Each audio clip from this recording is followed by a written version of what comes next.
Hold on. Brand.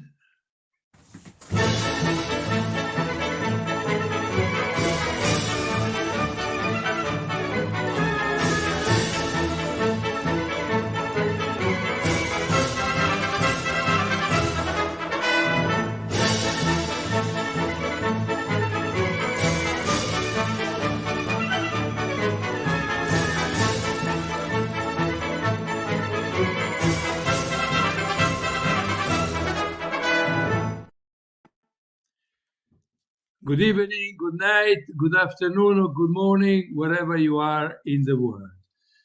You just watched the mighty Niarco winning the Grand Prix de Paris at Longchamp in 1938. Niarco, unbeaten, was bred and owned by Senatore Federico Tesio and Marchese Mario Incisa della Rocchetta under the banner of Razza Dormello Getta. When Niarco went to stud, with his progeny, he completely changed the world of thoroughbred. You should bear in mind that nowadays, every day, wherever there is a horse for thoroughbred in the world, at least 90% of the runners will carry Niarco's blood. And this is a phenomenal achievement. This evening, we have, for the second time, a very good guest, Ken Pitterson. For the second time, for the simple reason that I had a few messages from some watchers. Then they want to know more about Ken Pitterson, about his life, how come that you get involved in all racing, and so and so. Anyway, Ken, welcome to the program. Good evening, Carlo. Good evening. As I said, some people, they want to know more about you. You are very popular. And as you know, if you should remember that last year at the July meeting, there was a queue of young guys looking for autographs. And then it was great. Anyway, so can you introduce yourself properly? Well, I was brought up not far from Wembley Stadium as a kid. My dad was an engineer, and my mum was worked in electronics. So we had no horse racing background whatsoever. How my horse racing experience first came was my uncle used to like horse racing. But sorry, your uncle? My uncle, he used to like horse racing, but his eyesight was failing. So he used to come to my house on a Saturday, and he used to love Dick Hearn and Willie Carson. And he used to ask me, which horses have Dick Hearn and Willie Carson got for today? And we'd look at the card and we'd pick them out, and he would back them accordingly, because he loved Sir Michael Sobel, Lord Halifax, all those horses that Dick Hearn trained for, all those owner breeders. He used to that's what he used to love, and we used to do that on a Saturday. Then my first bet, as my uncle did, was a horse called Troy, which is the one that's behind me now. So we backed Troy in the first bet was on Troy, and we watched his whole career when he won obviously the Derby, the Irish Derby, the King George, which I didn't really actually know what he was doing at the time, but I just watched him and appreciated what he was doing. But unfortunately, a couple years later, my uncle died, and I decided that I would be this wonderful pastry chef. So I went to college for 2 years, learned how to be a pastry chef, had this grand idea. Learn how to be a pastry chef. A pastry chef. A chef? Yes, a pastry chef. So making cakes, wedding cakes. Yeah. So I thought I'd have this grand idea by having all these shops in London and all having my name, and I'll be a pastry chef. But it wasn't that easy, Carlo. As you can probably guess, it wasn't that easy.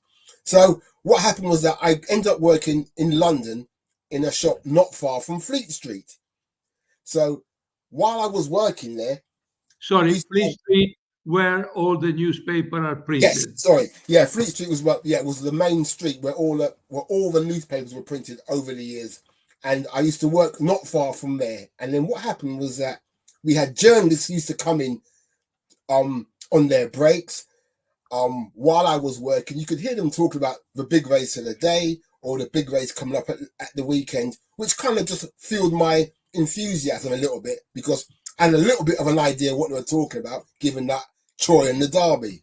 So then I only used to work Monday to Friday and half day Friday, so I could go to the racing in the afternoon. And what happened was that there was 4 of us who used to go racing together, and we used to go all around the country. We didn't have an idea what we were doing or what we were betting, but we just enjoyed the occasion and the horses and the betting and just the whole atmosphere of going to a race course. So we did that for, must have been about a year, 2 years, enjoyed it. But then 4 became 3, became 2, and I was left on my own, Carlo. And I didn't know anybody. And what I should say, I count myself as being lucky, Carlo. And I'll tell you why. When I was about to give up, I was at Cheltenham one day and I met this gentleman. And I think it was James Wigg. I met him. And he introduced me to a gentleman called Gerald Delamere. And I have to say, if it wasn't for him, I wouldn't be sitting here. Because... Hold on a second. Gerald Delamere is a famous journalist that he used to have every Saturday a big page on the Racing Post, tipping horses and going deep in the big races and so on.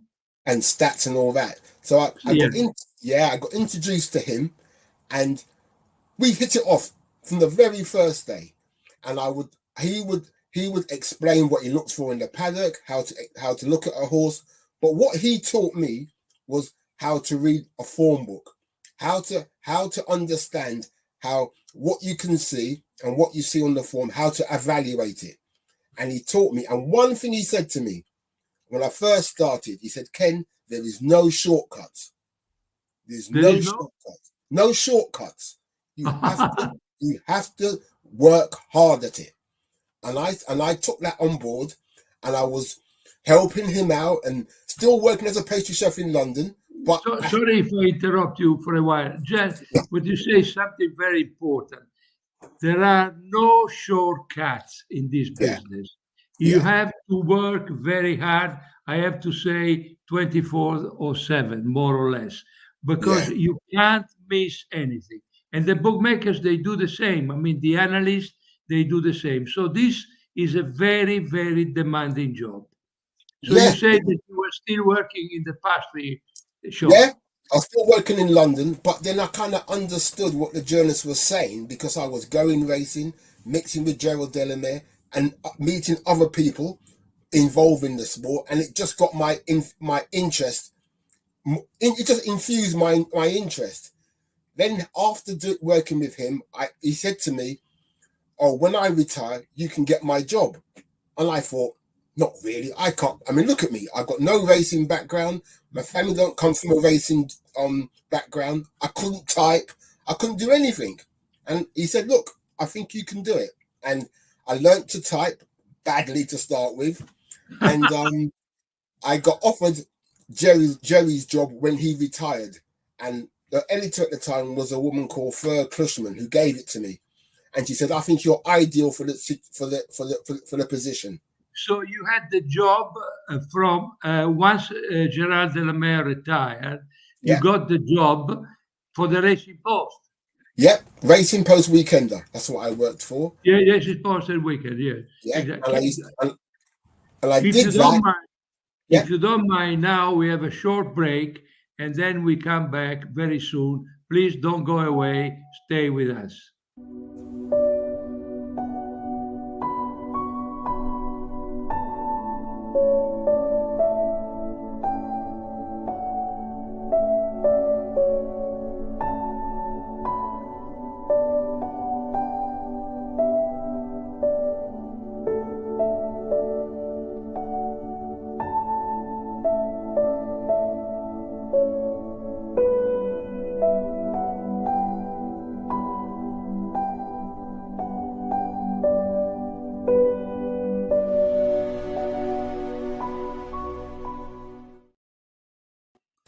Can carry on, because I think that you are telling fantastic stories.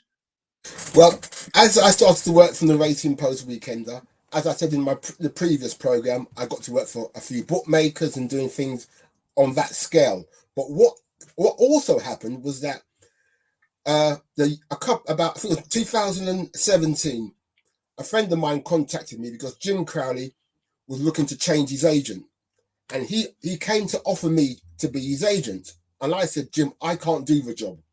I said, I can't do the job, but what I'll do, I'll think about it. And then I realized that Richard Hughes was leaving Tony Hyde is retiring. So I said to Jim, well, if you go to Tony Hyde, you can be second jockey for what Ryan Moore doesn't want to ride. And he said, yeah, that'd be a good idea. So he goes there, he goes to Tony Hyde. Next year, he becomes champion jockey. He rides winners all over the country. So then then he rang me in the winter and told me he got offered the job as Sheikh Hamdan's jockey. Exactly. Shadwell. He took the job at Shadwell, and he said to me, when he got the job, he realized how many horses he had in training. He said, Ken, can you help me? So we used to speak at the beginning of the week for horses he had to ride. And I would choose between where he should go, what he should ride. And we would talk about it. And we had a great... You was a sort of a consultant. Yes. So I would say to Jim, I think you should ride this in the Royal Hunt Cup, even though he had 3 rides to choose from. And we had 2019 at Royal Ascot. We were leading the jockey's title for 4 days. And on the fifth day, Frankie came and rode a treble on the 3rd day and beat us, right? And I said, okay, Jim, don't wait. We go to Goodwood. We went to Goodwood. We led Goodwood all the way through to the last day, and we got beaten. I think Frankie or Ryan beat him, right? And he said, Ken, if we win it, we'll split the money half and half. So I was dying for him to win it. It didn't happen. So then we get to York, and I'm thinking, we've got a good chance. We booked up the other rides all sorted out. He beat everybody at York, top jockey at York. And I saw Jim. I said, what did you get? He said, nothing. He didn't get a single penny that year for being the top jockey at York. Oh, my God. So, yeah, we had a great time together. I mean... So, at that time at York, you haven't seen any Fresca, any Reddies? No. Because Jimmy didn't make any money. He didn't make any money. But we had a great run of things together. And I think it's 3 or 4 years we worked together. We only had 2 disagreements about what he should ride. And I was right once and he was right once. So, yeah, that's how that kind of worked out. And then, like I said, how lucky I am. I go to Lingfield on a really wet day for the Derby trial. And it's raining, it's horrible. And I'm thinking, I don't really want to be here. And then I'm walking through and Ollie Bell's behind me and it's raining. And all I can hear him saying, I'll ask Ken if he'll do it. So I'm thinking, so he calls me over and he says, Ken, will you do a piece to TV? And I'm saying, oh, I don't know. I'm going, don't mess it up. Don't be stupid. So I'll go on TV and I tipped a horse called Scope, trained by Rafe Beckett in the Derby trial. And he gets beat. Didn't think anything of it. The next day I wake up and my phone is red hot. My friends in Ireland, my friends in Italy, Greece, everyone's phoning me, telling me that everyone's saying how good you were on TV and how things, and it came across really well. I didn't think nothing else of it, Carlo. I go to York. Again, while I'm saying I'm lucky, the first person I bump into is Ollie Bell. He says to me, have you seen the response? I said, no, I haven't seen the response. He said, ITV said it was really good. Can you do the big race for us every day today? So I did the big race. And I think I got 1 winner out of the 3, but I kind of explained a couple of things, what I look for and how a horse appears in the paddock. And it went down really well with ITV. I think we went to Goodwood, and I remember tipping the 28 to 1 winner of of the Stewards Cup. That went down well, and then they came and offered me a year's contract. So from being slightly concerned how things were going, I get a contract on ITV, but then I lose my job at the Racing Post because of everything else, because of COVID and everything else. That job went, but ITV took over. So, like I said, Carlo, I've just been lucky to be in the right place at the right time, and I'm just meeting the right people. And what about your relationship with William Hill? Well, that all started like 22 years ago. It was literally, my God. They were looking for. I met someone who was writing a magazine who supplied William Hill with data, and he thought it'd be a good idea for me to basically do the paddock for them, and I did it for them, and it again, they were really receptive to it. People liked it, and it just took off. And up to this day, I'm still doing William Hill Radio, which is on the internet 22 years later. So yeah, I've just been lucky. You're going on the radio, no? Yeah, the same thing you do. Before every race. Yes. Before every race, I do William Hill Radio. So just those little things just show how being in the right place at the right time just made how lucky I was, because the TV, I've been amazed how the response from the people, the professionals in the sport, the average punter, people who know nothing about racing, who want to take, as you sing, want to take a picture of me, want to ask me questions of what do I fancy, what do I like, how the horses look in the paddock, and it's just taken off. And I've been so humbled by the response of people. Anyway, for such a long time now. Yes, for this job, you have to do a lot of traveling, of course, all over the place. You have to go York, and you go good everywhere. Are you married? Hello. Yes, I've got a wife and a daughter, and lucky enough they're very receptive to my work, so they don't mind me being out and about. So it helps. Yes, because you know. But no, as I said, I've just been very fortunate about the way things have gone, and because of your image is not perfect. I don't know what happened. The camera, your camera, or something. Oh, now it's better. Now it's better because there was something wrong. I can hear you very well, but there was something wrong. So, what did you say about your wife and your daughter? I said, I've got a wife and a daughter who are very receptive to what I do. So they don't complain. They know that my job, I'm out quite a lot, and it works very well between all three of us.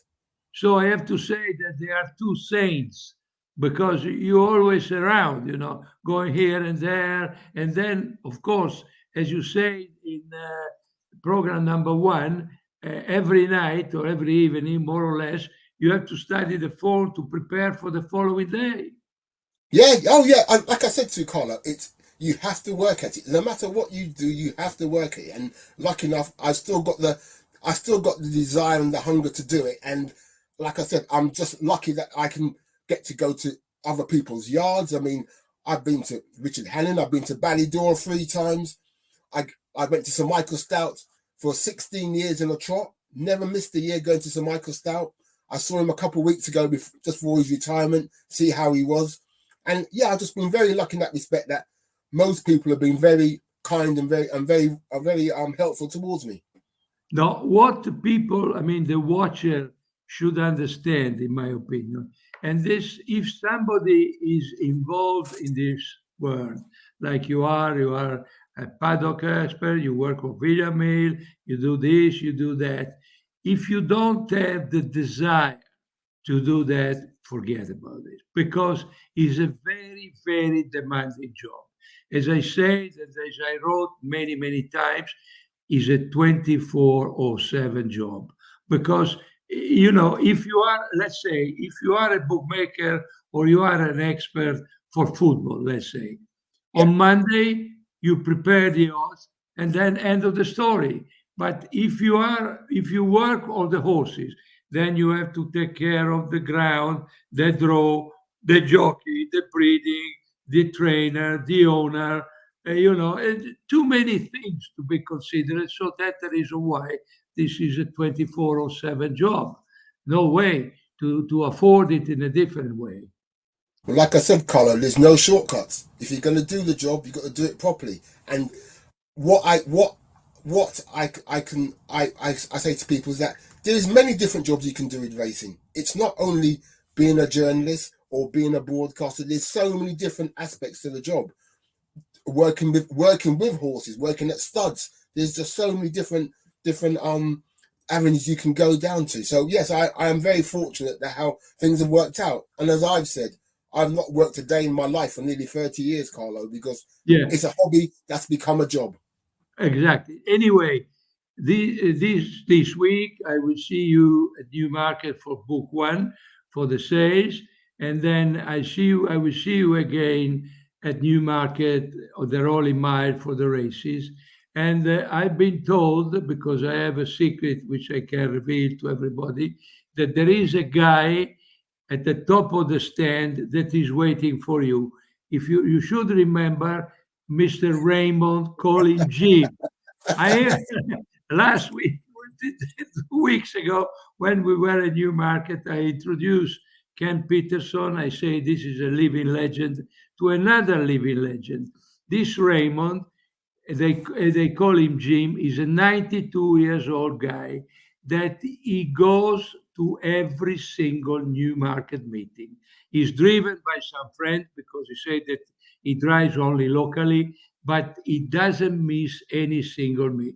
And then this Jim, he was, if you remember, he was pulling your head, he was pulling your leg because he would say, that is Ken Pitterson, he never tip a winner.